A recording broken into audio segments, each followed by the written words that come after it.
우리 지역의 시사 이슈를 쉽게 풀어 이야기하는 시간, 시사토크 아나운서 서주영입니다. 후보 시절부터 전주시의 과감한 개발을 강조해온 우범기 시장은 개발을 막는 다양한 규제를 개혁해 광역도시의 기반을 만들겠다라는 포부를 밝혔는데요.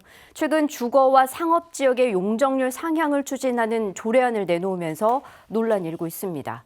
또 하천 범람을 이유로 수백 그루의 나무를 베어내면서 비판 여론이 높은데요.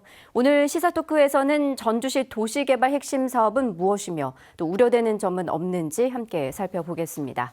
전주시 배희곤 도시건설안전국장, 나무 DNS 박명환 대표, 기술사무소 유비 박정원 대표와 함께 하겠습니다. 반갑습니다. 네, 어서 오십시오. 자, 먼저 시작하기에 앞서 우범기 시장이 지향하는 전주시 도시개발 사업 방향에 대한 평가 간략하게 말씀해 주신다면요. 먼저 박명환 대표님. 네네. 우리 우범기 시장님의 전주시를 바꿔보겠다는 그 가시적인 효과와 의지는 확인이 된 것 같습니다. 그 한 가지 예를 든다고 하면은 제가 얼마 전에 전주시 행정조직도를 봤습니다. 근데 정말 파격적인 행정조직이었습니다. 왜냐하면은 시장님 바로 밑에 광역도시 기반 조성실이라는 조직이 생겼습니다. 약 70명의 공무원들로 구성되어 있는데 그 밑에 부시장님이 있고 그 밑에 국 그리고 4개 본부가 있었습니다. 이런 조직은 제가 건설과 개발 사업을 하면서 전국 지자체에서 보지 못한 조직이었습니다. 그만큼 전주시 도시 발전을 위해서 이 개발을 통해서 경제 활성화를 시키고 또 그 지향점이 그거라는 것이 이 조직 개편도에서 나타났다고 생각합니다. 도시를 발전한다는 거에 대해 반대하시는 시민들은 없을 거라고 봅니다. 근데 발전이라고 하는 개념을 어떤 물리적인 공간을 확대하고 어떤 건물을 짓고 하는 것만으로 발전을 보느냐, 아니면 좀 더 도시가 지속 가능하게 성장할 수 있도록 하는 시스템과 체계를 만들어 가느냐 하는 것은 보는 사람에 따라서 좀 의견이 다를 수가 있다고 봅니다. 그래서 이런 다양한 의견들이 분명히 시민들 안에 존재하고 있을 텐데, 그런 의견들을 시장님께서 얼마나 많이 듣고 그 발전이라고 하는 방향성을 정확히 잡느냐 하는 게 어쩌면 시장님이 가장 중요하게 생각해야 할 부분이지 않을까 그렇게 생각하고 있습니다. 발전 방향에 대해 좀 시스템 구축에 있어서 객관화가 필요하다라고 입장을 내놓으셨습니다. 국장님. 이제 저희 전주시 입장에서 이제 9개월이 막 지난 시점에서 어떤 그 물리적 성과를 좀 논하기는 좀 이른 감이 있고요. 그런데 이제 지금까지는 좀 강한 경제 전주를 구현하기 위해서 그 성과 중심의 공약 사업을 확정을 했고요. 그 다음에 조직과 정책 기반을 다지는 시기라고 볼 수가 있겠고요. 먼저 조직적 측면에서 아까 우리 박 대표님도 말씀을 하셨지만 종합 경기장과 그 다음에 대한방직 부지 개발, 그리고 재발관 사업 이런 것들의 속도를 높이기 위해서 시장 직속으로 광역도시 기반 조성기를 설치를 했고요. 네. 그 다음에 이제 전주의 꿈과 비전을 체계적으로 설계하기 위해서 이제 전주시정연구원을 올 상반기에 개원하게 됩니다. 다음은 이제 제도적 측면에서 역사문화권 정비법에 후백제 역사문화권을 포함을 시켰고요. 그 다음에 40m 이상 건축물에 대한 도시계획위원회 심의와 역사 도심에서 프랜차이즈 등 업종 제한을 폐지를 하였습니다. 아울러서 그 100만 도시 생활권 조성을 위해서 도, 완주, 전주가 참여하는 그 상생 협의체를 구성해서 협력 사업을 발굴 추진하고 있습니다. 그리고 야구장과 대한방직 유해 구조물로 철거를 시작하였다는 말씀을 드립니다. 네, 이렇게 해서 이제 개발 사업 방향에 대한 평가를 좀 간단하게 들어봤고요. 자, 그럼 본격적으로 최근 이슈를 한번 살펴보겠습니다. 다들 아시다시피 뉴스를 통해서 시청자 여러분들께서도 접하셨을 텐데요. 전주 삼천과 전주 천변에 자생하던 버드나무가 베어지고 또 억새밭도 갈아엎으면서 논란이 일고 있습니다. 먼저 관련 보도 영상 보시고 이야기 이어나가 보도록 하겠습니다. 그림 같은 경관을 연출했던 버드나무가 줄줄이 잘려나간 자리. 한옥마을을 찾은 관광객들도 삭막해진 풍경에 실망감을 감추지 못합니다. 전부 다 있었으면 더 예뻤을 것 같고, 전주 처음 왔는데 정보지 보고 왔거든요. 저기 다리하고 잘 어울렸을 것 같은데 베인 게 좀 섭섭하네요. 전주천과 삼천에서 이렇게 한 달 새 잘려나간 나무만 260그루. 그림 엽서 같은 경관을 연출하던 억새의 군락지도 3,800제곱미터나 사라졌습니다. 시민들의 반발 속에 전주시가 일단 추가 벌목을 중단하기로 했지만 비판 여론은 더 높아지고 있습니다. 도내 환경단체들은 기자회견을 갖고 전주시의 사과를 촉구했습니다. 어떤 홍수 예방 효과가 있는지 조사도 없었고 기준도 마련하지 않았으며 생태하천 협의회나 환경단체와 협의도 없이 사업을 밀어붙였습니다. 당초 다음 달까지 사업을 마칠 계획이었던 전주시는 공사를 잠정 중단하고 뒤늦게 관련 단체들과 만났습니다. 전주천에 삼천 돌아보면서 남길 것은 뭐가 필요한가 전체적으로 다 돌아보면서 같이 검토를 할 계획입니다. 전주시는 회의 결과 환경단체 등과 소위원회를 꾸려서 현장 실사를 벌이기로 했습니다. 남은 구간의 벌목 재개 여부를 고민해보겠다는 건데 이미 잘라버린 나무들을 다시 붙일 수는 없는 노릇. 앞뒤 안 잰 성급한 사업 추진에 나무도, 경관도, 환경도 전주시 스스로 훼손한 건 아닌지 거센 비판이 일고 있습니다. 네, 천변에 뿌리 내린 버드나무와 억새 군락지가 절경을 이루면서 전주 시민뿐만 아니라 전주를 찾는 관광객들에게도 명소로 꼽혔는데요. 잘려나간 나무들을 보고 있으니까 참 마음이 씁쓸합니다, 국장님. 네. 이제 저희가 금방 이제 자료 화면에서도 보셨지만 이제 전북 환경연합 등에서 이제 지난 3월 24일에 이게 참 작업을 좀 중지하고 앞으로 환경단체 등하고 좀 협의해서 이게 좀 진행을 했으면 좋겠다 이런 말씀을 하셔서 저희가 바로 작업을 중단을 했고요. 그다음에 그 이후에 이제 우리 생태하천 협의회 주관으로 이제 공무원, 그다음에 환경운동연합 이렇게 시민단체 그리고 전문가 이런 10분이 참여하는 그 전주천 및 삼천 수목 제거와 준설 방안 논의를 위한 소위원회를 구성을 했습니다. 그래서 다음 주부터 의원들이 그 현장에 직접 나가셔서 현장을 확인하고 구체적인 사업 방향이나 방법을 논의해서 작업을 진행할 나갈 계획입니다. 네, 전주시의 입장을 좀 살펴보면 이 버드나무가 물 흐름을 방해하고 또 홍수 위험을 키우기 때문에 베어냈다고는 했습니다만 이 환경단체의 시각은 또 다릅니다. 이 생태계를 훼손한 무차별적인 벌목이다라면서 강하게 비판하고 나섰는데요. 두 분께서는 어떻게 바라보십니까? 먼저 박정훈 대표님. 전주천이라는 하천은 홍수를 예방하는 그런 중요한 어떤 이유나 목적을 갖고 있는 것도 사실입니다. 근데 오랜 기간 동안 전주천이 생태하천으로 시민과 함께 이렇게 만들어졌고 그만큼 그 긴 시간 동안 많은 시민들이 거기에 애정과 관심을 많이 두었던 그런 공간입니다. 네. 근데 홍수를 예방하겠다고 하는 간단한 목적 하에 뭔가 행동으로서 이렇게 뭔가 움직여졌을 때 그게 시민들 입장에서는 되게 낯설어 보였을 거라는 생각이 듭니다. 그리고 그동안 그곳에 부여했던 여러 가지 애정과 사랑이 갑자기 이렇게 변하는 그런 느낌 때문에 많은 실망감을 느낀 게 이번 사건이지 않았나 생각이 듭니다.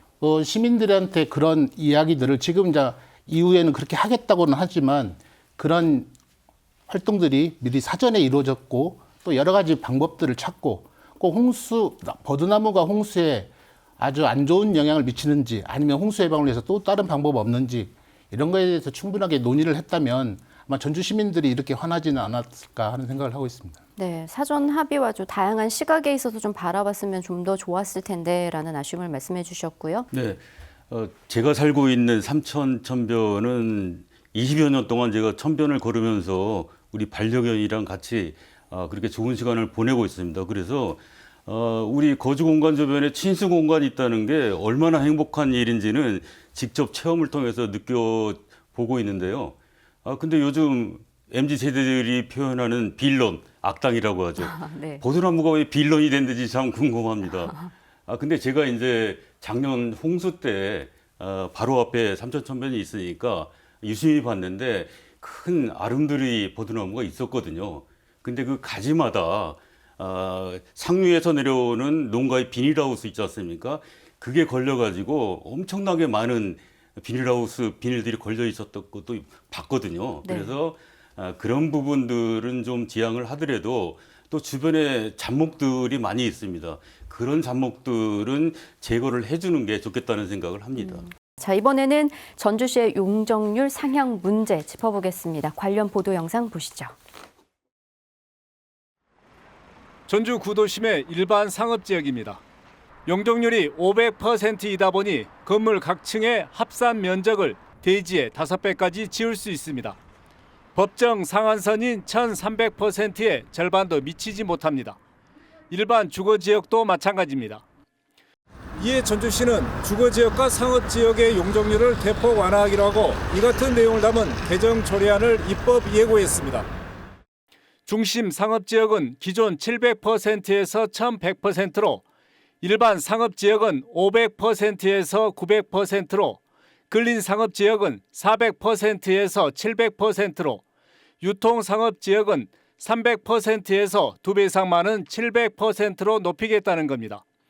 또 제1종과 제2종 일반 주거지역은 200%와 250%로 지금보다 20%씩 더 늘리고, 제3종 일반 주거지역은 300%로 준주거지역은 500%로 조정됩니다. 전주시는 도시계획조례안이 시의회를 통과하면 오는 5월부터 적용한다는 방침입니다.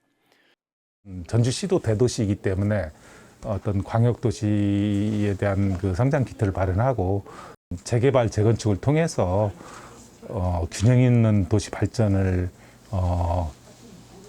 기대하고 있습니다. 저희는. 환경단체는 강하게 반발하고 있습니다. 상대적으로 수익률이 높은 주상복합 건물이 상업지역에 집중적으로 들어설 수 있기 때문입니다. 이럴 경우 가뜩이나 복잡한 도심 도로와 주차장의 상황은 더 나빠지고 학교, 공원, 문화시설 같은 기반 시설도 부족해져 도시 기능이 떨어진다는 겁니다. 결국 이런 시설들을 하게 되는 몫은 전주시가 예산으로 충당할 수밖에 없기 때문에 그 피해는 다수의 시민에게 돌아간다는 측면에서 우려를 하고 있습니다. 환경단체는 이 때문에 용적률 완화 계획을 원점에서 재검토하라며 반대하고 나서 적지 않은 진통이 예상됩니다. 네, 용적률 상향 문제에 대한 관련 보도 영상 함께 보셨는데 좀 쉽게 풀어 좀 이야기를 나눠봐야 될 것 같아요. 먼저 용적률이라는 것에 대해서 국장님 좀 설명 부탁드리겠습니다. 먼저 용적률은 그 부지 면적에 대한 그 건축물의 연면적의 비율로서 그 개발 밀도를 결정한다고 볼 수가 있겠습니다. 그래서 예를 들어서 그 용적률이 250%라고 하면 부지 면적의 2.5배까지 건축물을 지을 수 있다, 이렇게 보시면 될 것 같습니다. 네, 이번에 전주시가 내놓은 용적률 상향에 대한 그 추진 배경을 좀 말씀해 주신다면요. 이제 저희 시에서 그 조례 개정을 하게 된 이유는 지금 전주시는 그 상업지역은 2001년도, 그 다음에 주거지역은 2004년도에 정한 용적률을 지금까지 운영하고 있습니다. 근데 그 다른 대도시에 비해서 이게 상당히 낮은 수준이고요. 근데 그 전주시는 현재 그 30년 이상 된 그 택지개발지구가 한 14개소 정도, 그 다음에 공동주택단지는 한 270개 정도가 있습니다. 그래서 시간이 또 갈수록 그 노후 건축물이 늘어나고 있는 상황입니다. 그래서 재개발 또는 재건축 수요가 계속 증가를 하고 있고요. 그리고 이제 한옥마을이나 이런 역사 문화 자원과 연계해서 숙박시설이나 판매시설 등 이런 관광 부세 시설에 대한 유치가 필요한 상황인데, 이게 용적률이 너무 낮다 보니까 이게 사업이 좀 쉽지가 않고, 사업을 하더라도 이게 도로나 이런 기반 시설이 좀 추가적으로 설치가 너무 어려운 실정입니다. 그래서 이런 그 다양한 문제 해결을 위해서 조례 개정을 추진하고 있다, 이렇게 말씀드릴 수 있겠습니다. 네, 이제 뭐 큰 방향에서는 경제 활성화를 위해서다라고 좀 정리해 볼 수 있겠는데, 두 분 생각하시기에는 용적률 상향이 전주시에 좀 필요한 정책이라고 보십니까? 먼저 박정원 대표님. 네, 지금 이제 국장님께서 말씀하신 이제 재개발, 재건축에 대한 활성화도 기대하고 전주시가 이제 도시가 성장하기 위해서 필요한 부분이다 말씀하셨는데, 용적률이라고 하는 개념 자체가 주는 것은 이게 재건축 지역만 적용되는 게 아니라 모든 전주시 전체에 적용되는 거기 때문에 꼭 어떤 특정 부분의 어떤 목적을 위해서 한다기보다는, 그러기 위해서는 용적률보다는 다른 방법으로 적용하는 것이 훨씬 더 효과적이지 않을까, 일단 그렇게 생각을 하고 있습니다. 네. 이번 조례안이 5월에 확정되면은 전주 지역의 상업 지역은 22년 만에, 그리고 주거 지역은 19년 만에 용적률이 바뀌게 됩니다. 아무튼 저는 용적률 상향 조정에 대해서 찬성하는 입장입니다. 사실 용적률은 공공재라는 표현이 맞습니다. 사회 전체의 것이라는 거죠. 그래서 변경을 한다면 신중하게 접근을 하고 다양한 의견을 반영을 해서 확정 지어야 된다, 이렇게 말씀드릴 수가 있고요. 한편으로 재개발 재건축 현장에서 용적률을 10% 높이면은 우리가 재개발 재건축 하려면은 주택을 많이 철거하거나 멸실을 하지 않습니까? 이 멸실 비율이 17.3%가 된다는 통계가 나와 있습니다. 이런 시뮬레이션도 나와 있는데 고밀도 개발이 도리어 원주민들을 보호할 수 있다. 이런 역발상을 증명하는 겁니다. 자료화면을 좀 보실까요? 네네. 예. 현행 기준으로 윤석열 정부에서 5년 동안 250만 호를 주택을 신규 공급하겠다고 했는데요. 현행 기준으로 보면은 주택을 100만 300호를 철거를 해야지 240만 호를 건설할 수 있는 겁니다. 근데 10% 용적률 10%를 상향했을 때 82만 9천 가구만 철거를 해도 된다는 얘기죠. 30%를 상향을 하면은 61만 5천 가구만 철거를 해도 된다는 이런 또 통계가 나와 있습니다. 그래서 뭐 단편적인 얘기겠지만은 용적률 상향은 그래서 우리의 공공재이기 때문에 신중히 접근하고 그리고 개발과 보존이 조화롭게 환경단체에서 지적했지만은 조화롭게 적용돼야 한다는 의견은 동의합니다. 근데 우리 시민단체에서 며칠 전에 보도자료를 통해서 용적률이 낮은 5개 지자체 예를 들면서 말씀해 주셨는데 그 데이터는 좀 확증 편향적인 데이터이다 이렇게 말씀드릴 수 있습니다. 네. 잘 아시겠지만 요즘 건설 경기가 어려워서 자재값이 폭등이 되고 인건비 상승으로 참 최악입니다. 그래서 사실 용적률 상승은 건설사와 주택건설업계는 반가운 소식인 것은 분명합니다. 네, 위축된 건설 경기에 있어서는 이제 분명 반가운 일이고 고밀도 개발에 있어서의 측면을 바라본다면 용적률 상향이 좀 필요하다라고 맞습니다. 바라보시는 입장이신 거군요. 근데 이제 전주시에 이제 좀 살펴본다면 인구가 그렇게 막 급증한 게 아니라 오히려 지금 더 떨어지고 있는 상황이란 말이죠. 그래서 주택 보급률이 낮아 공급이 필요한 상황도 아닌데 이러한 상황이 아닌데 꼭 굳이 지금 이렇게 용적률 개발이 이루어져야 하나라는 그런 목소리에 대해서는 어떻게 생각하십니까? 예, 지금 용적률을 조정하면서 지금 아까도 타도시의 사례도 보고 지역의 인구 변화도 보고 있습니다. 근데 용적률이라는 것은 물론 수치적으로 이렇게 표현은 되지만 그게 주는 효과나 의미는 상당히 크게 이제 작용이 됩니다. 그리고 그 나오는 그 효과의 기간들도 상당히 긴 시간을 두고 나오기 때문에 현재 인구가 줄고 감소하고 또 건설 경기가 높아지고 낮아지고 이것도 물론 중요한 요소이긴 하지만 그걸 좀 더 장기적으로 봐야 할 필요가 있습니다. 그래서 저는 개인적으로 이 용적률을 할 때는 타도시의 사례를 확인하고 이런 걸 하는 것보다는 전주시가 도시를 앞으로 10년, 20년을 어떤 방향으로 끌고 갈 것인가에 대한 그 방향성이 먼저 명확하게 있어야 한다고 봅니다. 한 도시를 높은 용적률로만 지향을 한다고 해서 도시가 성장하고 발전된다고 하면 굳이 이렇게 조례로 할 것 없이 법령에서 아예 최고 용적률을 모든 지자체에다 다 적용하면 다 모든 도시가 다 잘 살 수 있을 거라 봅니다. 네. 근데 이 도시마다의 그런 특징이 있기 때문에 어떻게 도시의 특징을 잘 살리냐가 그 도시를 발전시키는 본질적인 이유가 되지 않을까. 그 측면에서 용적률을 어떻게 이용하는가를 좀 더 우리가 깊게 고민해야 하지 않나 이런 생각을 합니다. 네, 국장님. 네. 사실 좀 이 부분은 사실과 좀 다른 부분이 있는데요. 이제 여기에서 저희가 이제 뭐 전주시에서 용적률을 법적 상한까지 다 높였다. 이제 물론 이제 일정 부분 이제 주거지역 같은 경우는 그런 부분도 있지만 사실 지금 상업지역 같은 경우는 우리 일반 비주거 건축물의 경우 그 대도시 평균 수준 이렇게 정했습니다. 그래서 오히려 다른 대도시보다 좀 다소 낮다고 좀 볼 수가 있는 거고요. 그 다음에 이제 이번 그 개정안을 보면은 그 부지 면적이 1만 평방미터 이상 또는 200세대 이상의 공동주택 건설 사업 시행을 위한 경우에는 위에서 지구 단위 계획을 수립해야 하는 지역에 대해서는 그 전주시 지구 단위 계획 수립집에 이렇게 따르도록 별도로 돼 있습니다. 그래서 시에서는 현재 그 지구 단위 수립집을 마련 중에 있고요. 여기에서 그 주거 지역의 경우에는 조례에서 정하고 있는 용적률보다 약간 낮게 기본 용적률을 정하고 거기에서 이제 도로나 이런 기반 시설을 설치하게 되면 어떤 그런 기부 체납 비율에 따라서 그 조례에서 정하고 있는 어떤 그 상한 용적률까지 높여주는 이런 방안들을 그 다양한 방법들을 지금 검토하고 있다 이렇게 말씀드릴 수 있겠습니다. 네, 박명원 대표님. 네. 이번에 용적률 조정을 하면서 전주시가 왜 조정을 해야 되는지에 대한 어떤 타당성이나 그런 목적에 대해서 시민들께 좀 잘 설명하지 못한 부분들이 있습니다. 그래서 뭐 예를 들어 말씀드린다고 하면은 전라북도에 14개 시군이 있지 않습니까? 2종 일반 주거 지역에만 든다고 하면은 14개 시군에서 13개 시군은 지금 최고 한도인 250%를 적용하고 있습니다. 전주시만 230%를 적용하고 있고요. 그리고 전라남도에도 22개 시군이 있습니다. 그중에서 21개 시군이 250%를 적용하고 있어요.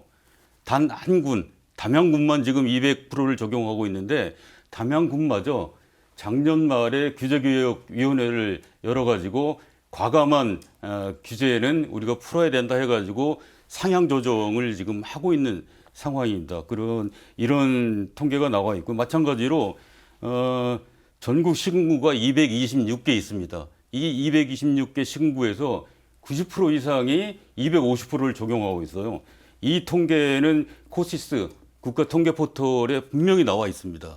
유감스럽게도 환경단체가 지적한 타시도의 용적률 사례는 서울, 대전, 광주, 창원, 수원시를 예를 들었는데 이 시보다 90% 이상이 250%를 지금 적용하고 있다. 이런 말씀을 드리고 싶고 그런데 사실 우리 디벨로퍼들과 토지주 입장에서는 용적률은 수익률과 비례한다라는 것이 불문율입니다. 그래서 용적률 상향으로 얻어지는 수익을 지자체에서는 현금을 포함한 그 다양한 기부 체납을 받아서 시민들을 위한 공공이익으로 다시 돌려줘야 된다. 이렇게 가는 게 맞을 것 같고요. 말씀드린 대로 용적률은 공공재이기 때문에 상승과 관련된 조례 제정은 각계의 공론화 과정을 좀 치밀하게 거쳐야 되고 그리고 그 결과를 가지고 해야 되는데 3월 31일까지 용적률 조정에 관련된 의견을 전주시에서 받도록 공고되어 있습니다. 그래서 그 결과가 지금 나와 있을 텐데 국장님이 좀 그 결과가 나왔으면 좀 말씀을 해주셨으면 좋겠습니다. 네, 혹시 덧붙이실 의견 있으실까요? 네. 용적률이 아까 그 국장님께서 지구단위 지침이라는 제도를 통해 가지고 공공의 개발 사업이 어떻게 기여하냐에 따라서 좀 차등 적용하겠다 하셨고, 좀 박 대표님께서도 이 개발 사업을 하시는 분들이나 토지주 입장에서 용적률은 사업성과 아주 밀접한 관계가 있다. 이 두 가지 부분이 분명히 다 인정이 되는 부분입니다.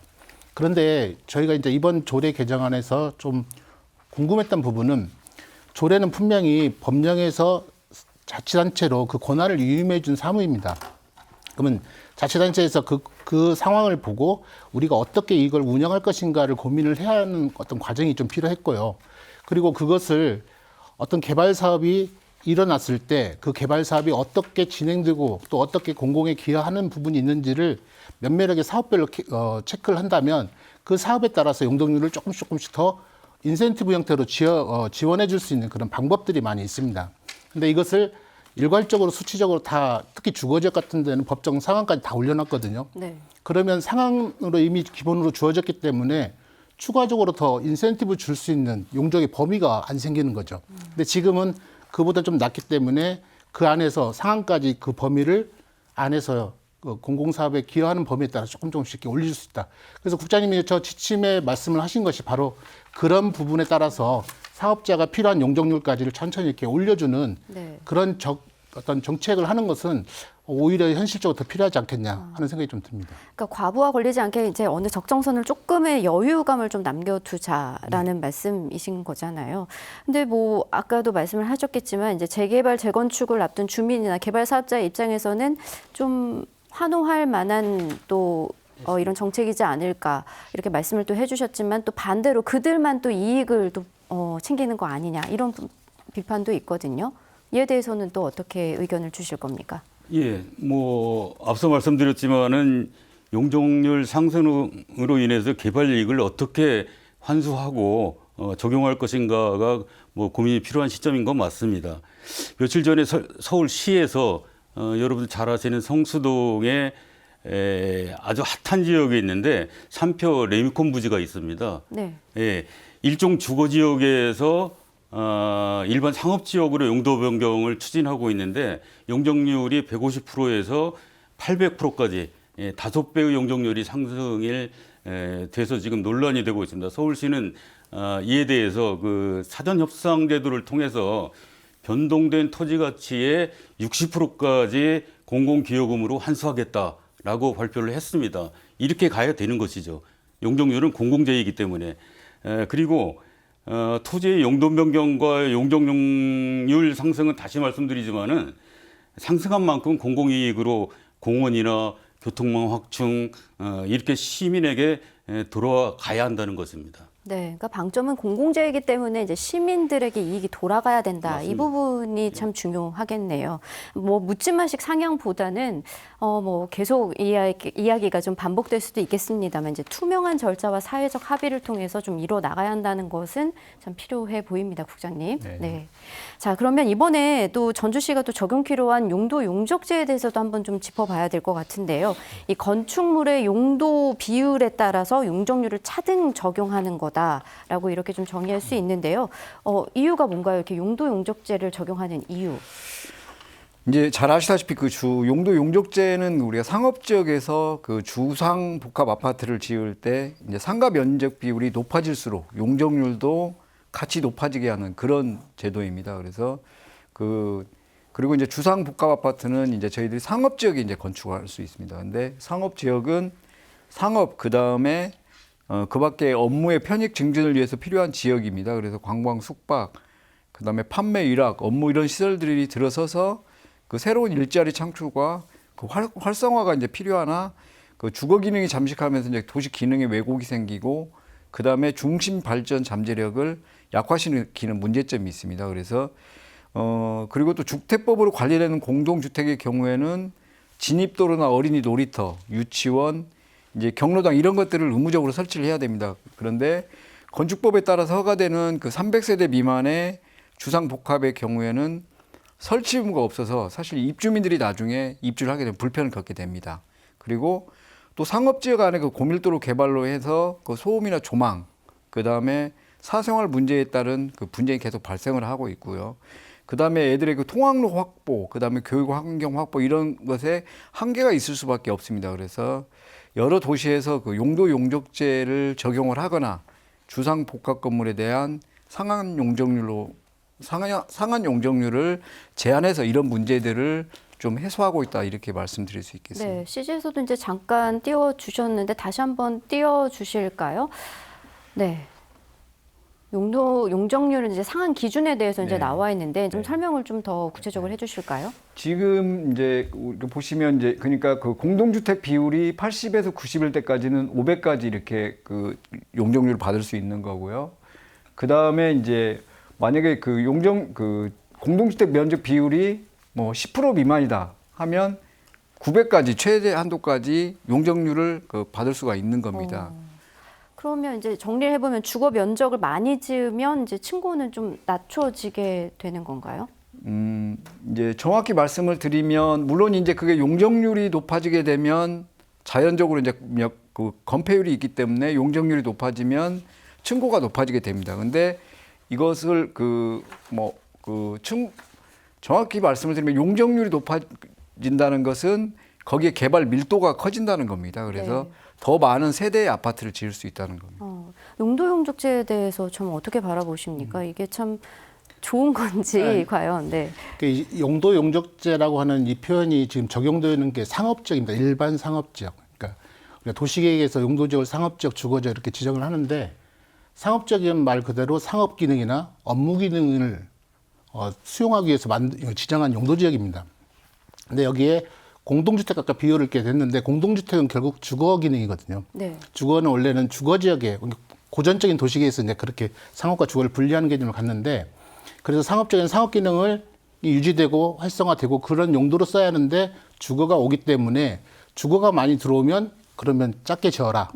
그러면 주거가 적고 상업 기능이 늘어나면 그때는 키워라. 그러니까 상업지역의 본질적인 기능을 유지시키기 위해서 적용하는 게 바로 용적제입니다. 그런데 지금 이제 상업 지역에 보면 이제 전주도 마찬가지지만 상가들이 그렇게 활성화돼서 분양이 되거나 이용이 되고 있는 부분이 아닐 경우에는 이렇게 용도 용적제를 적용하면 또 건축을 하시는 분 입장에서는 아니면 토지를 이렇게 활용하는 분 입장에서는 어떤 제한적 요소로 이제 받아들일 수가 있습니다.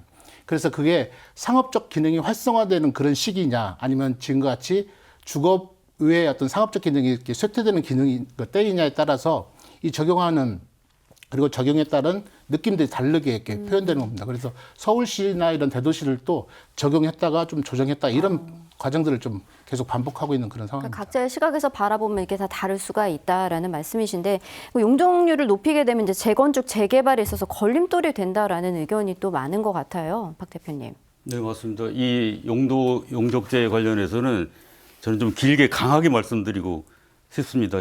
전주시가 그동안에 도시 발전을 저해한다고 각종 그 규제와 규제를 과감하게 푼다는 내용 속에 용도 용적제가 적용이 되고 있는데 시청자들께서도 다소 생소한 용어일 겁니다.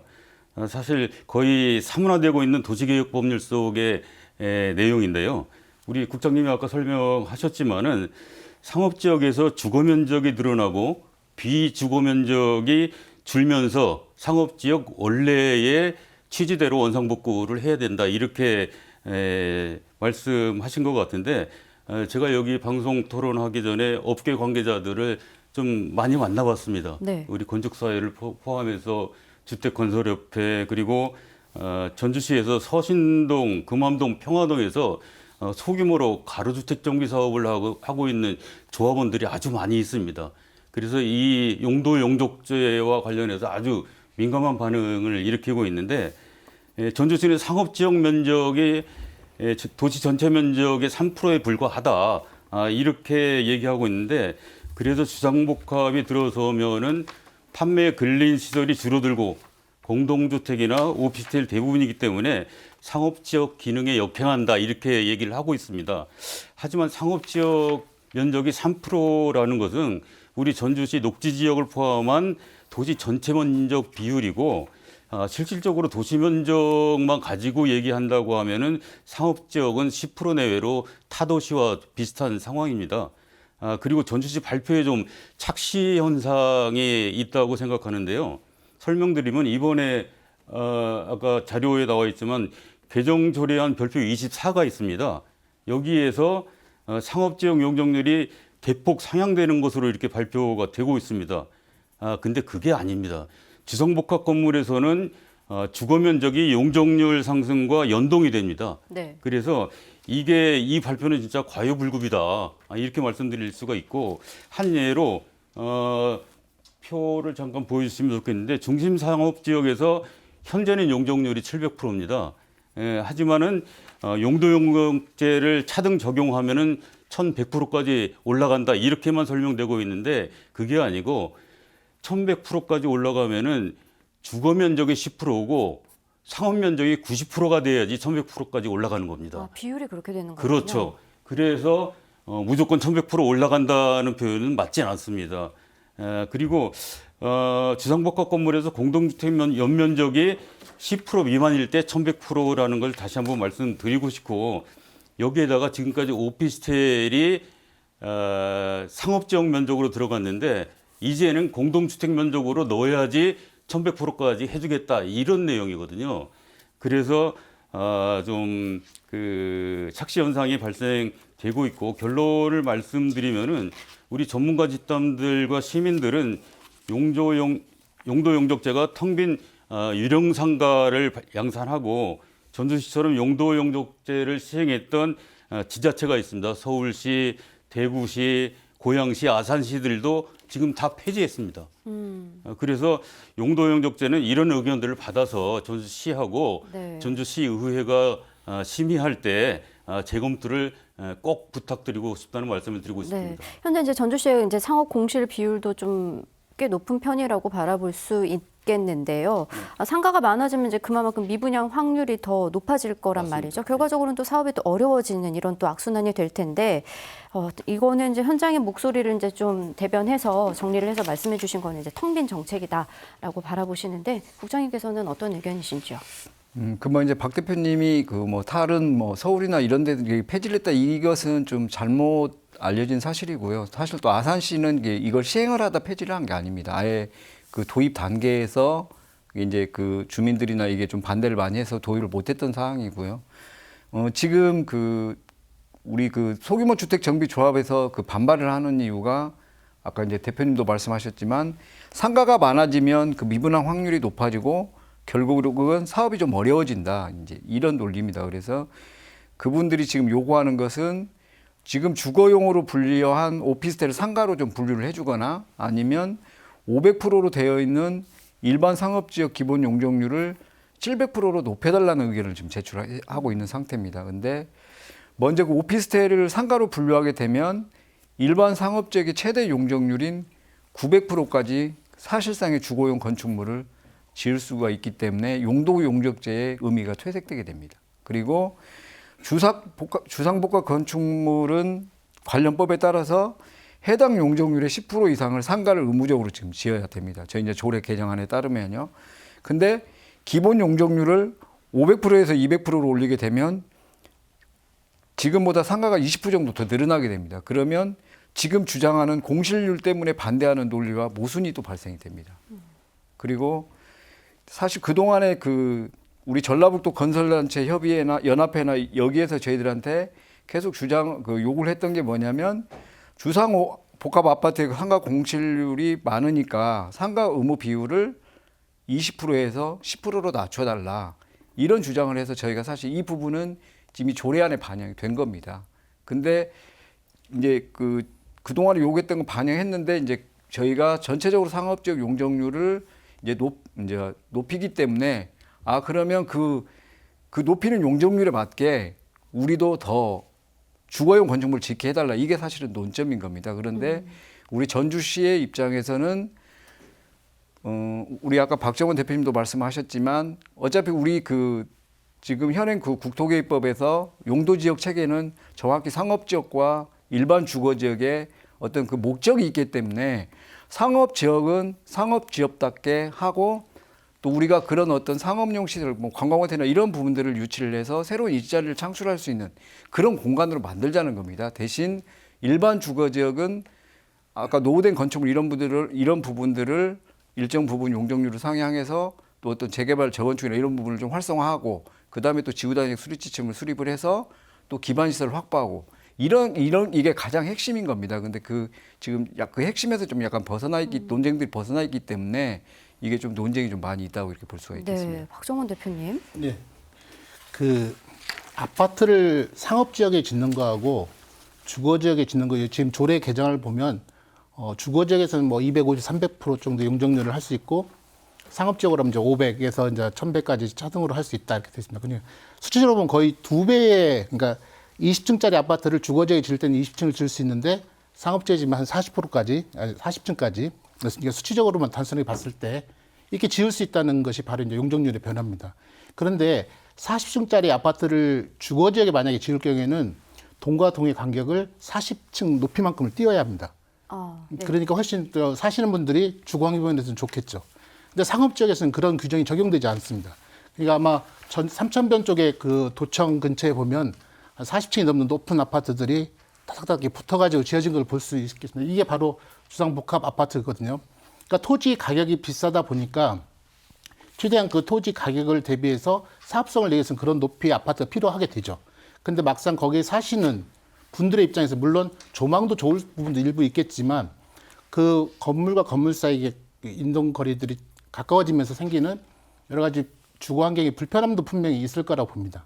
그래서 상업지역이 갖고 있는 아까 본질적인 용도가 전주가 여러 가지 경제활동이 잘 돼가지고 공간도 필요하고 오피스도 필요하고 상가도 많이 필요하면 굳이 거기에 아파트 지어야 할 이유가 하나도 없습니다. 근데 다만 전주의 그 경제적인 여건이 그렇게 상가를 많이 공급할 수 있는 상황이 아니다 보니까 그 토지의 활용 대안으로 주거 공간이라는 것이 계속 도입이 되고 그것을 이렇게 적용하다 보니까 오늘 같은 이런 용적률에 대한 게 고민이 계속 나오는 것 같습니다.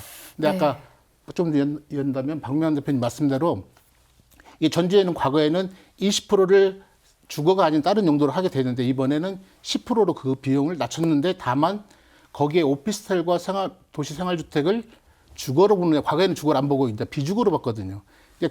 거기에 적용하는 그 기준이 달라지다 보니까 수치는 낮았다 하지만 별반 지난번과 차이가 없다 하는 부분이 이제 불만인 것 같습니다. 네. 그래서 이런 부분들은 이렇게 단순하게 어떤 이익에 맞고 틀리고 문제가 아니기 때문에 그래서 이런 조례의 개정에 관해서는 정말 오랜 좀 고민과 논의가 많이 필요합니다. 그래서 그런 과정들을 통해 가지고 하나씩 만들어가는 그런 시간적 노력이 좀 필요하지 않을까 하는 생각이 듭니다. 네, 본질적인 이제 용도와 여건에 맞는 활용 방안들이 이제 좀 잘 앞으로 나와야 될 것 같습니다, 국장님.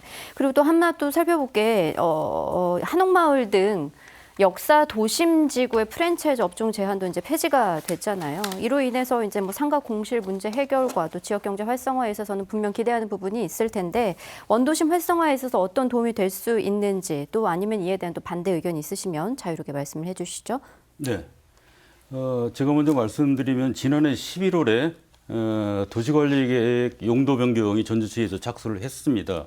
그래서 이제 용역 결과가 나온 것 같은데 그 내용 중에 지구단위 구역의 규제 사항을 새롭게 변경하고 용적률 상향 그리고 녹지 지역 내 규제도 완화하는 걸로 그렇게 검토가 되고 있는데 고도지구 결정 기준 검토는 올 하반기에 한다고 하는데 그렇게 알고 있습니다. 반가운 일입니다. 개인적으로 오세훈 시장을 뭐 좋아하진 않지만은 성냥감 아파트 퇴출 2.0이나 그리고 도시건축 디자인 혁신 방안에 대해서는 진짜 경직적이고 일률적인 도시계획을 탈피하겠다라는 부분에 대해서 진짜 잘하고 있다라고 생각합니다.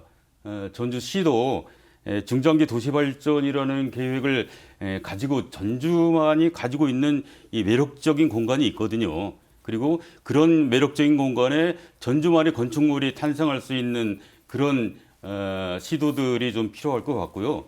서지훈 기자님 질문하신 그 원도심 활성화 부분에 대해서는 사실 서부 신세가지나 에코시티나 그리고 효천지구 그리고 혁신도시와 연결되는 창의적인 도시개발 콘텐츠가 필요하다.